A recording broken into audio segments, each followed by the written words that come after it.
Hello, everyone, and welcome to episode number 2 of the Progress Report, a weekly program about economic development and local government in and around Green Bay and Brown County. I'm your host, Bill Meindl. A big thank you to Political Radar for creating, sponsoring, and producing this new show. My guest today is Green Bay Mayor Jim Schmitt. Hello, Jim. Hi, Bill. It's good to be here. Glad you're here. Let's get right to it. Bay Beach. The city just announced the DNR has made a tentative determination to issue permits needed to add a sand beach at Bay Beach. This is big. Yeah, this is real big. One of these projects that are years in the making, and so many of these projects require not just the city's support, but state DNR, sometimes the federal government, and the DNR has been a partner with us for the last 3 years as we worked on this project. They sent out a letter Friday. We received a letter saying they intend to issue the permit. There's a public comment period going on right now. Terrific. People have been very supportive of this, and this is going to be great for Greater Green Bay, right? I mean, we need to have unique attractions, and Bay Beach is, but to put the beach back in Bay Beach, it'll be 1,000-foot beach, 100 feet wide. Of course, ADA accessible. There'll be a boardwalk there, a pier going out into the water. We then have plans to have a bathhouse or changing rooms, small concession stand, and no charge. I mean, I want to keep Bay Beach, where you can park your car and people will be able to spend the whole day there, and part-time at the beach, part-time at one of the 22 rides. And yeah, we're excited about this. Again, a long time in the making. A lot of people have worked very hard on this, and we'll be excited when the permit's in hand, which should be in the next 45 to 60 days. I think you've already answered this question, Jim. Maybe a dumb question, but would this be a beach for swimming? Swimming has been banned at Bay Beach since the 1940s. Right, and it would be, but it's going to be a swimming beach like other beaches along the lakeshore. I mean, there are going to be times where you can't swim at. It happens in Two Rivers and Sheboygan, and but yeah, we have every intent that when the water quality is fine for swimming, that we'll be swimming there, and thus the bathhouse, the changing room. We expect people to go in the water as well as enjoy the sand.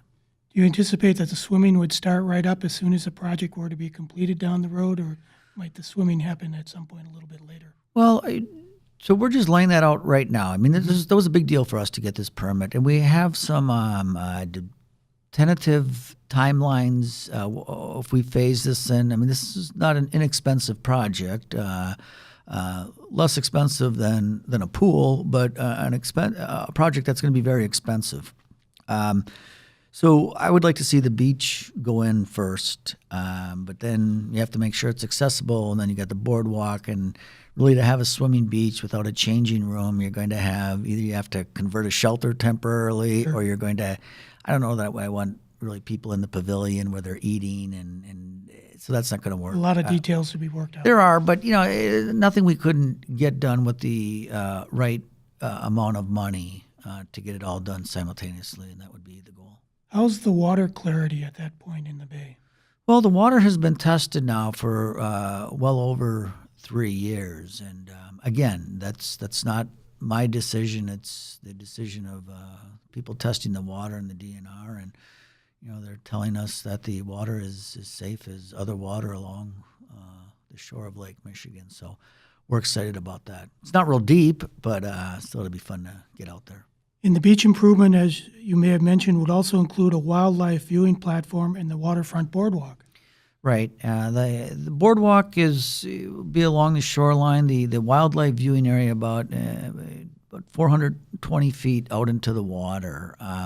Some gathering spaces there. People will be able to fish off of there. And it's just going to be a great viewing area that we're excited to have part of our restoration of the beach. So once final approval for the beach comes through, what's next? I assume you have to finalize the plans. You will need to get city council input and approval. There'll have to be fundraising done, all those things, and probably a lot more. Huh? Well, again, we've been working on this for some time. So I'm working on the bonding request for this year, which will go to the city council probably in 4 or 6 weeks. And in that bonding request, I do have money for Bay Beach. The way I see this is what all-in project, probably 60% city money, 40% raised by the private sector and grants that are out there. So that's just around the corner, not too far down the road.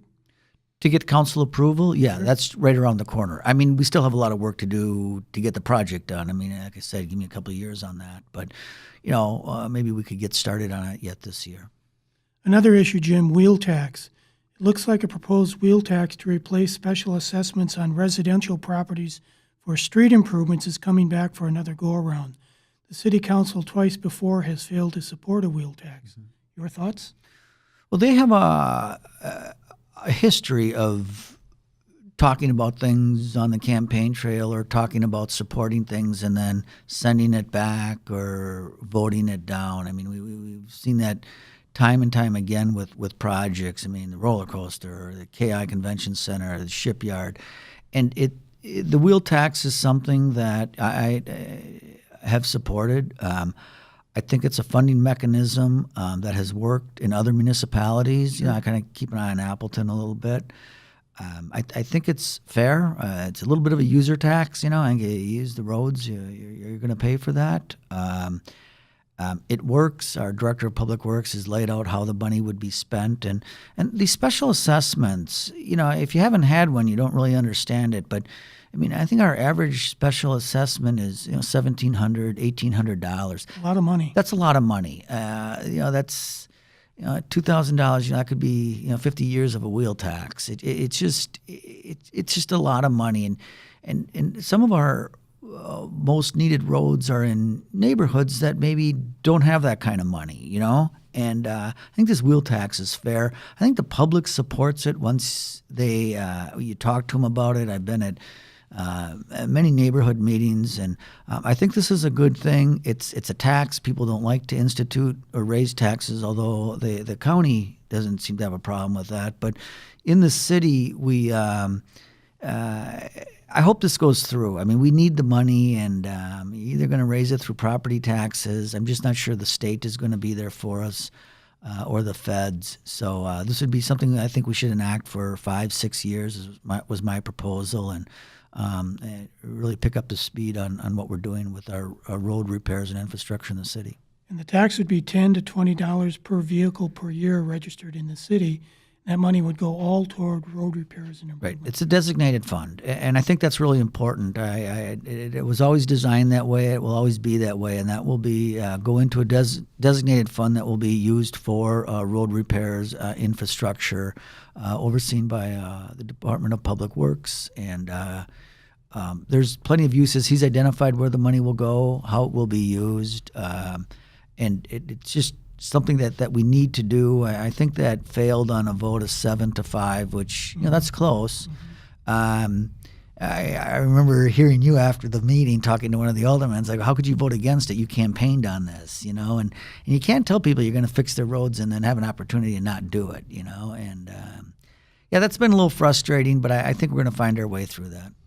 There seems to be a consensus, or at least there's discussion in social media, that streets generally in Green Bay are in bad shape. Is that fair to say? Is that not true? Is that an exaggeration? Well, look, first of all, this whole country got a D+ on its infrastructure. True. I mean, the whole country did, right? And you look at, what's infrastructure. Some people, airports, and then you can look into, internet access. I think one of the worst roads is Alloway Avenue in Bellevue. But there's bad roads all over, and I think people, when they talk about Green Bay, I think they're talking about our municipality, but I think they're talking about Greater Green Bay. Sure. And I think the weather has not been that kind to us here. I think money's been tight up here. But I would agree that roads continues and needs to be a priority in all municipalities. Another issue, Jim, is bridge lighting. By a vote of 7-5, the City Council has voted to send a low bid to replace decorative lighting on the Walnut and Nitschke bridges downtown back to committee. What's your response to that decision? I was just really disappointed in that decision.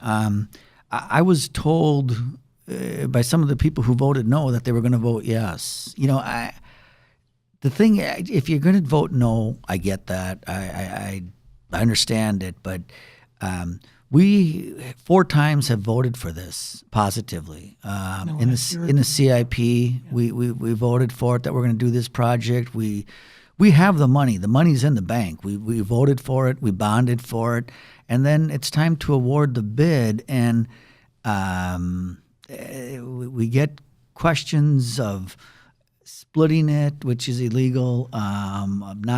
Of doing something less, and it was the low bid. It's been rebid to make the budget. So very, very frustrating for a lot of people, for the business community here in Green Bay, and very frustrating for staff and for the downtown businesses. I was out this morning and at a coffee shop, and the director of downtown was like, well, if you needed me to be there, maybe I should have been there. But we just thought it was going to be a vote that was going to go through, and it didn't. So, we're going to bring it back in 2 weeks, and we'll take it from there. We just got a bulletin in that the Green Bay Bullfrogs are planning to move to the village of Ashwaubenon. Mayor, do you have any comment about that? We're very, very disappointed in hearing that, and in conversations. They just have no confidence in our city council. It's been 4 years. They feel like they've been jerked around, that they've been lied to, that things have been added on, and they got a clean deal in Ashwaubenon, and that's where they decided to go. It's just, I don't know that I blame them. I'm very, very disappointed in their decision. But look, we have a terrific waterfront that we're committed to developing, and it's going to take a new council and now probably a new concept. But that's good property down there. That's a neighborhood that needs revitalization, and these guys have had it, and they're moving on, and I feel terrible about it. Do you think that has been in the works for some time and just now is becoming public information? Yeah, I think that's been in the works. I think the last couple meetings, you were there, adding this on, questioning this, and sending this back, and they didn't like that. So they started looking around, and they made a decision. Like I said, I don't agree with their decision, but look, I get the private sector, and that's the decision they made. Anything else care to add about that? No, like I said, we have some valuable waterfront, and we need to develop that. It's been sitting there for 35 years, city-owned, no tax base, and had an opportunity. We lost it, and we'll work towards something else. There are a number of big development projects underway or planned in downtown Green Bay, Jim. None bigger than the Hotel Northland. Where is that project at today? That's coming along. That's been a tough project for us. It's it's been sent back, and it's been hard to work with the city council on that project. And plus, coupled with that, we've had some owners that either ran out of money or didn't see things through. So where we're at right now is it's in receivership, which is where it belongs. Octagon has control of the asset. They are looking for an operator and for a buyer, and I think that is all going to happen this year. And I think we'll have an open hotel with a new operator and a buyer. Maybe the whole sale won't be finalized, but an operator with a buyer this year with an open hotel, August, September. I'm excited about that. That's I love that project, and I think that's really going to make our downtown something Construction special. activity at the hotel is really heated up. There's $20 million in new financing. Right. It's really a remarkable turnaround in the last couple of months. Yeah, it is. And again, it took some steps to go through that.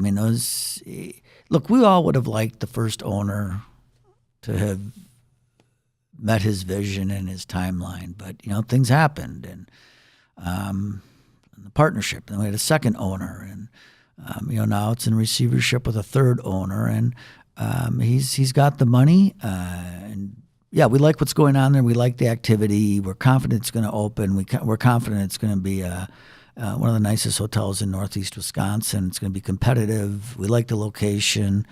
We like everything about it. So it took a little longer than any of us would have liked, but it will happen and it will open.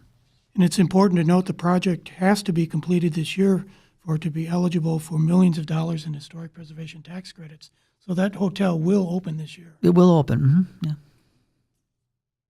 Another big initiative downtown is the rail yard, the former Larson Canning Company property. Initial buildings have been renovated and occupied. What's next for the rail yard?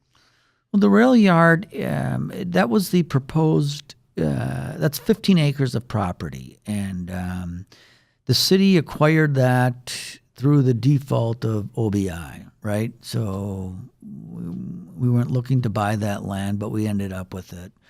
And we have sold that to DDL Holdings, which is Donald Driver Lane Holdings. And that's a group of local developers, very smart. And they have plans. So we're working on the street. It's going to be the entrance off Kellogg and making sure that connects with Donald Driver. There's some housing they're looking at, some condominiums, the complete renovation of the two buildings to the north. So, yeah, that's in their hands right now. We support it. We like what they've done with Phase 1. I mean, those are the owners of Titletown and the property to the south of Kellogg, and that's full. Sure. It's exciting. I mean, people love it. They got T2 in there, and it's great property. So we feel that's going to be a very, very strong area for the city and in the hands of private developers, which is where it belongs. Since it's a large parcel, it promises to be active development there for many years to come, doesn't it? It is, and you're right about that. 15 acres is a lot of land, and even when you look at the renovations of the buildings, really that doesn't do much to the land, right? Because they've got those historic buildings that we wanted to preserve. Right. There's some other people who wanted to just level those and tear them down, and we wanted to preserve those, and then some new buildings. But yeah, you're right. I mean, we're going to look at that in 5 years. That's going to look different, but it's going to take some time. Anything else coming downtown you can mention? Well, we're always working on the downtown. As you know, Granger's moving 300 jobs down here this month. Oh, that's going to be awesome. Yeah, that's something we've been working on for some time. There's some housing opportunities, some market rate housing. We've had people in town.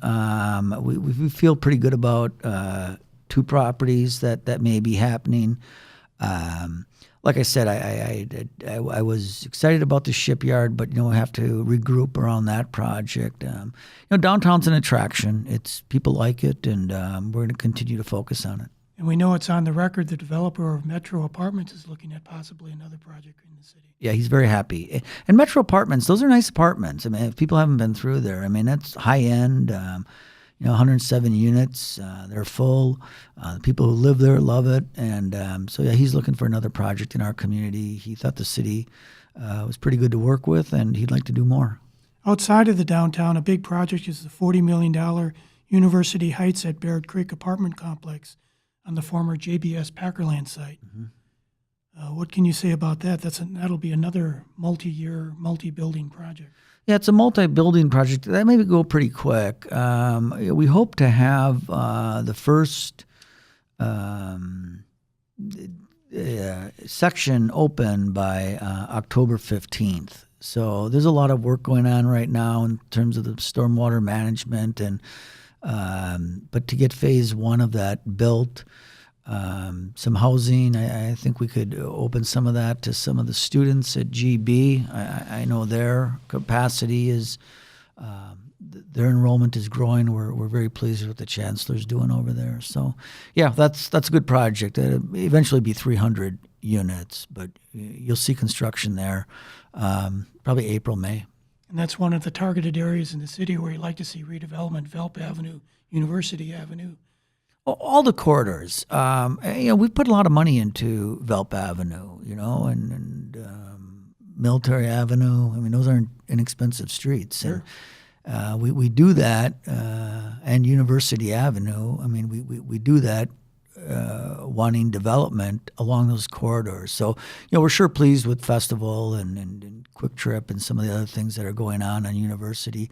Velp Avenue, we need to get our arms around what we're going to do there. There's Allwyn Manufacturing, and that could be some cool space. We just have to get that designed and get a better plan for Velp Avenue. It's a mixture of industrial, commercial, residential. It really is, and you want to that industrial that's working for them there. I mean, that's good access, right? I mean, you're on 43, and so we're working on that. We have that whole Legends District too. That's a large area of land for opportunity for development. So Green Bay, I mean, one thing I love about it, I love redevelopment and what we're doing at the downtown, but there's still a lot of opportunity for new development too. I mean, you got that whole east side, and then some of that stuff out at the, like I said, the Legends District is pretty exciting. Final question, Jim. Elections for city council are coming up. 6 primaries this month in February, and 9 of 12 seats will be up for grabs in April. Any predictions? Oh, sure. I mean, predictions and then, wish list, maybe two different things. But, it's up to the voters. Voters got to get out. I mean, these primaries, I've been on the ballot for 20 years in Green Bay. I mean, I understand elections pretty well and primaries. And I remember my first primary, I ran for county board, but I won, but I think I only had like 84 votes or something. It's just people just don't get out for primaries, and it really is. I don't think they understand how good that can be with the right person, or really conversely how bad it can be with someone who doesn't have a love for the city, who is out to fight administration, who really doesn't respect employees. It's like the bad apple in the bushel of apples. You surround it with a bunch of good apples, and what happens? The bad apple wins. It rots all the good ones. So, I just hope people get out and vote. I know it's cold out, but I don't know. Early voting has started. I think people, we're the ones who levy your property taxes. We're the ones who economic development for the city runs out of, through the city council. And through City Hall, and our reputation has a lot to do with. It's on the line. It is. If people look at us, and you can say they look at the Packers, that's kind of true. But I don't know. I think the reputation of a government goes further than the municipal boundaries, and I think people should be aware of that. And that's it for episode number 2 of the Progress Report.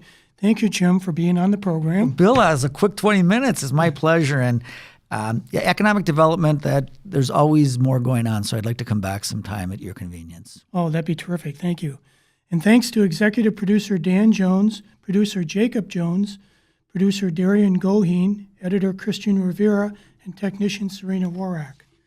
Be sure to subscribe to Political Radar on YouTube, join the Political Radar community group on Facebook, and you can support this show financially by purchasing Political Radar merchandise from our shop.